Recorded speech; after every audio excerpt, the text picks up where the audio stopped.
Hello, my beautiful cuddlebugs. Welcome to Ramblings of a Book Dragon, where we dive into the warmth of good books and unravel stories that feel like a literary hug. I'm Allie, your host, and I'm thrilled to embark on another cozy adventure with you. So grab a cup of your favorite beverage, snuggle into your cozy reading nook, and let's begin. But before we do, please feel free to like, comment, and subscribe so that you won't miss a single episode. I really value your feedback and book recommendations. Now let's begin today's episode. I recently finished reading Voyage of the Damned, written by Frances White and performed by Nathan Fode. It read like a mix between Hunger Games and Murder on the Orient Express, except it's held on a boat. Elements of everyone being separated into different factions, and each faction having their very specific niche that they have to do. It's very, very similar with the tributes, except these, quote, tributes are actually blessed, and they are the children, the heirs of the ruling families of each of these factions, instead of them being killed in basically a culling every year. They are actually blessed with a magical power, and no one really knows what this magical power is, as it's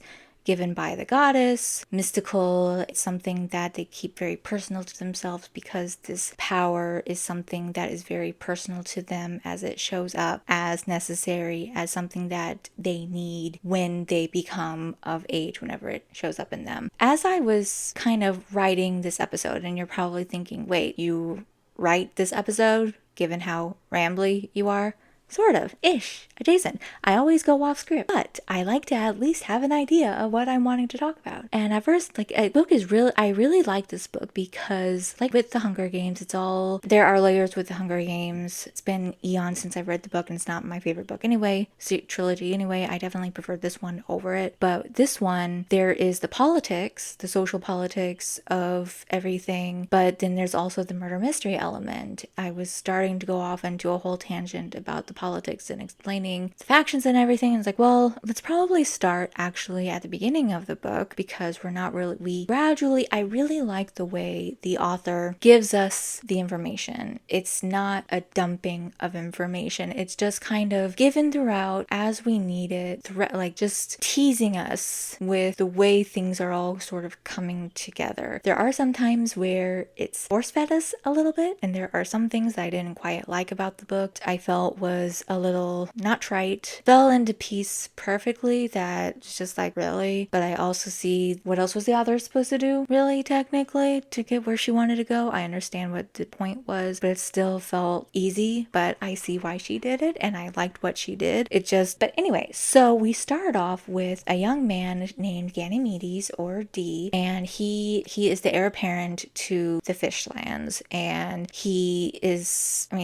supposed to have been blessed, but he does not want to go aboard the ship. It is a ship that happens every I don't remember the exact situation with it, but they meet every year, the blessed, and then this is their big thing where they go to the mountain where the goddess is, and he does not want to go because he was not blessed. For whatever reason, it just never showed up. My theory is because everyone was talking about the blessed forever, and his personality just is kind of like, I want to do the opposite of what everyone is telling me I need to do, and he kind of just shut down with it, and his father is just a jerk anyway. There's a lot going on in this book with all of the different layers. Like, there's colonialism, there's also all of these different rules with the different factions of everyone has the same language, everyone has to follow the same religion, and each faction has their own thing. Like, we have the provinces. I keep on saying factions, and I really mean provinces. Fish province, and then there's the dragon province. It's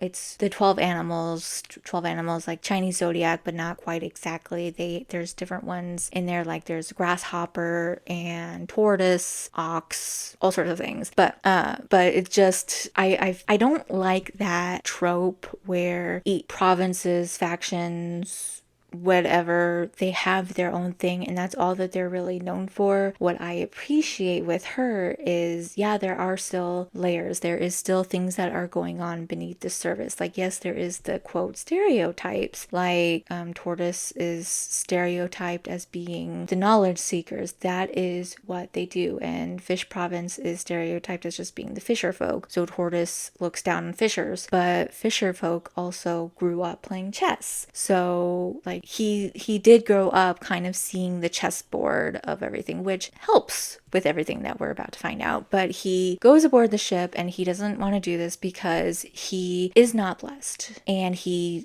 wants to make a great giant spectacle of himself. And he wants to be basically kind of kicked out, exiled. And that is something that can happen with the blessed if they do something that's completely horrific. Like, for instance, if the blessed has multiple children with multiple mothers, multiple other people, and none of them are their partner, which is a big no-no. They're not supposed to do that because then it dilutes and then it becomes a thing. But then also you see that, yes, technically that person is supposed to be kicked out, but in the sense of the Ox province, where they are the warrior class, they protect everyone from the baddies.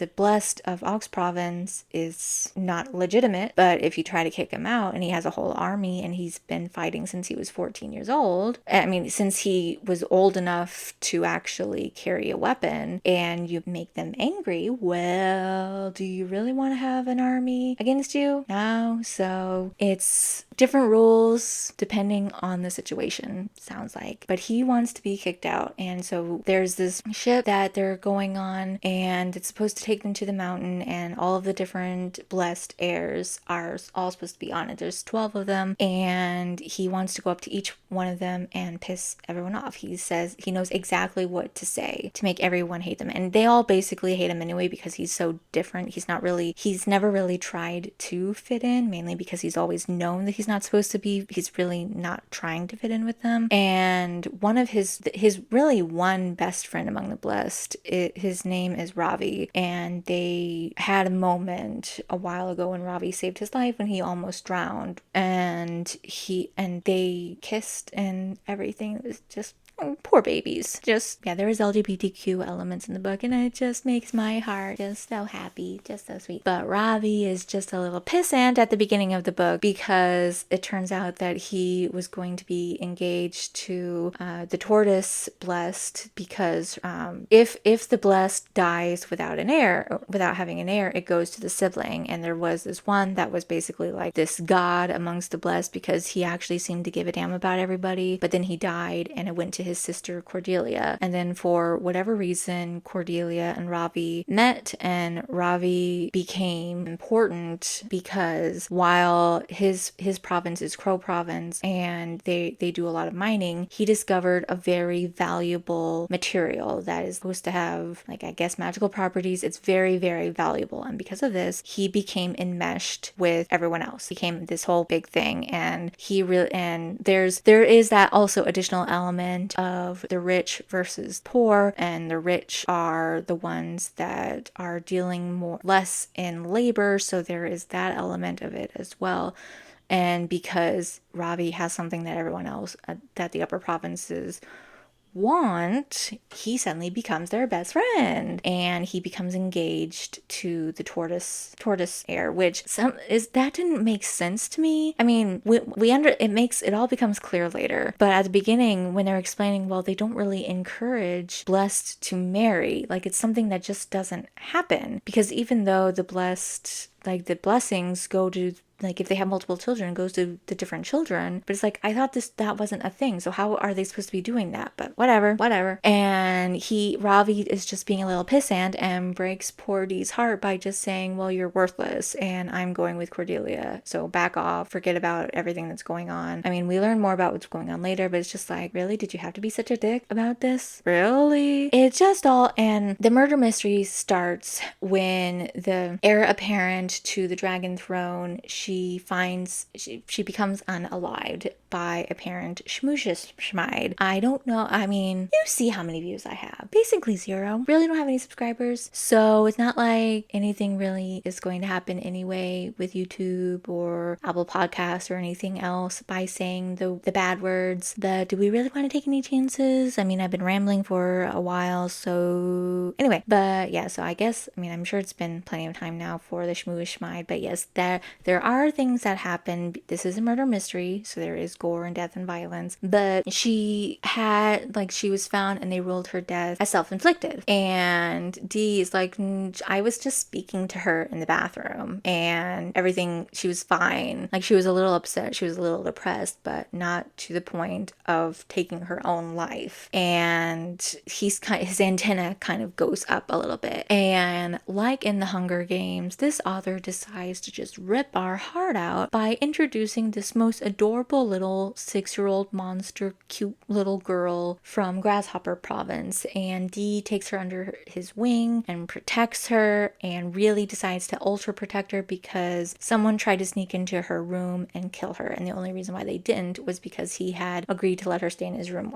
basically the first night. And I don't remember why he let her do it, but then he's just like, okay, yeah, you can stay in my room. And he doesn't tell her that someone tried to break into her room because he is actually a good guy, which I like that. I like that he's a good guy. I like that he has a morally good character, even if sometimes he's a bit obnoxious, but overall very good character. But at the same time, it's kind of like some of the things that he says and thinks, it's kind of like, where did he learn this from? Because it doesn't seem like there was really something to some place that he learned it. I don't know. Like, and maybe it was explained and it just kind of went over my head, but I don't know. Anywho, so we start to slowly go through the book and we continue to learn about these politics, and there are several more deaths. I'm not going to spoil all the deaths. I'm going to try to not spoil the murder mystery part itself, other than to say there are several big reveals, and one of the murderers is, it does become clear who one of the murderers is, but there are several very well, I really like the way that she was teasing us with information, and there were hints and clues, but it wasn't too in your face. There was a couple of hints and ideas because there is the dragon as the leader, and then Tiger is the protector, and Tiger is just very angry and antagonistic, and he becomes like, it's just very, oh, we must find who the killer is, and obviously it's this one person, it's Ermine Province, because she hates everyone, and it's just all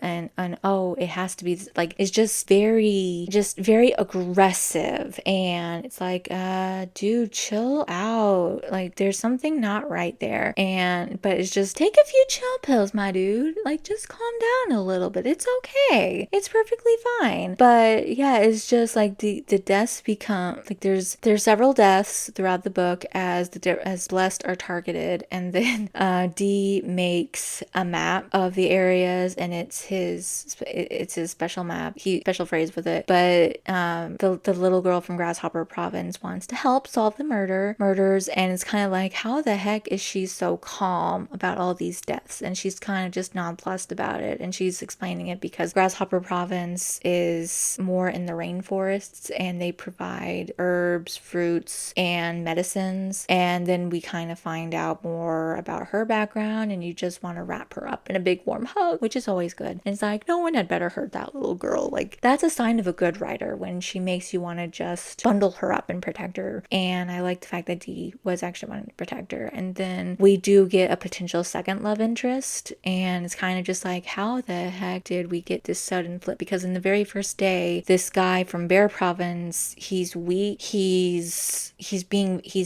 hates Dee, and then the next day, he's kind of like, oh, Ravi was killed, and he's like, oh, I see that Ravi was killed too, your lover. Well, my love, he loved Eudora, the princess, and he's like, well, I know, I mean, and he was obsessed with her. And it kind of was like, and then my thought was, okay, well, the obsession transferred from her to him. There are some big reveals, I'm not gonna spoil it, but he becomes very protective and just so sweet, and it just made my heart all warm and fuzzy inside.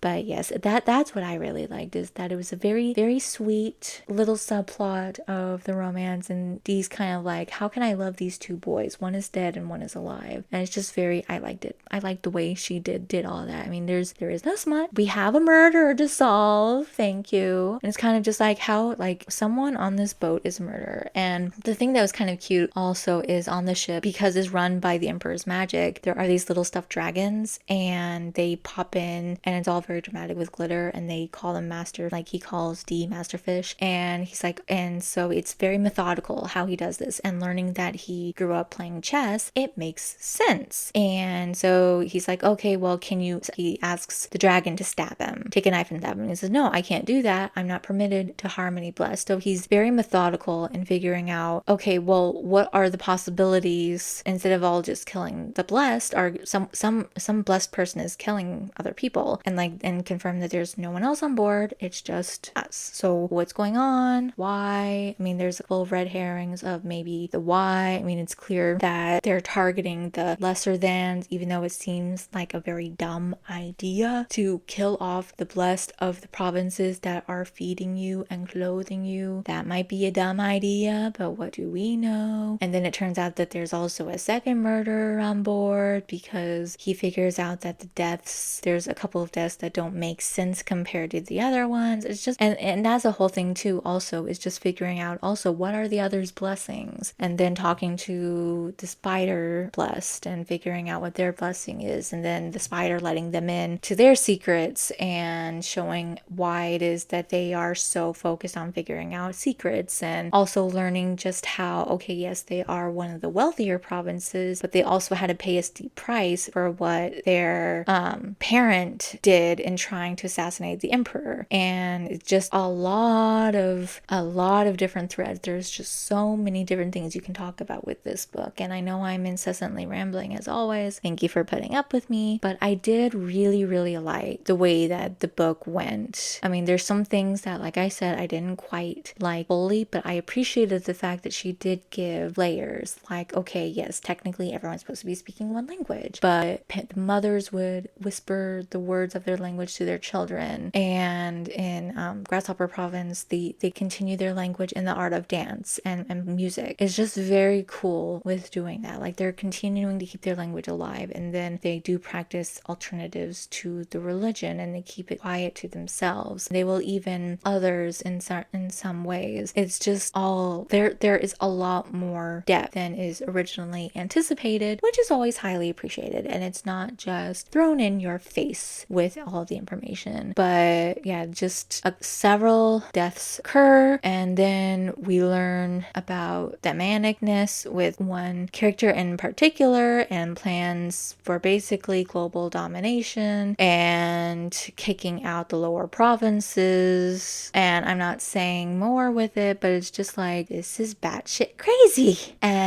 But well done, I think, with hinting at these ideas. And I mean, the big reveal is there's several big reveals, but then plot, like, it makes sense. I mean, it's a little manic, it's a little extra villain crazy, I think, but it's not the worst crazy. I think it's all very well done and excellently written, and I especially really liked the narrator. I know you can't really tell from a narration because that's what they're paid to do, but it sounded like he had a lot of fun, because each person had their own unique voice as best as one can, obviously, but then like when the person had a laugh, he actually did a little laugh, which is always very nice when they do that. Just sounded like he had a lot of fun, and he did a really great job, and I'm going to continue to see what else he does with this. So overall, I did give it about 3.5 stars, because there were some things I didn't like, but for the most part, well, maybe more like 4 stars technically, really, because the numbering system, but there are some things I think that maybe could have been a little delved into deeper. Like with one of the big reveals, I wish that there was more of a conversation and more of an apology and more of a, hey, if you pull this stuff again, no, like, don't ever do that. But instead it's like,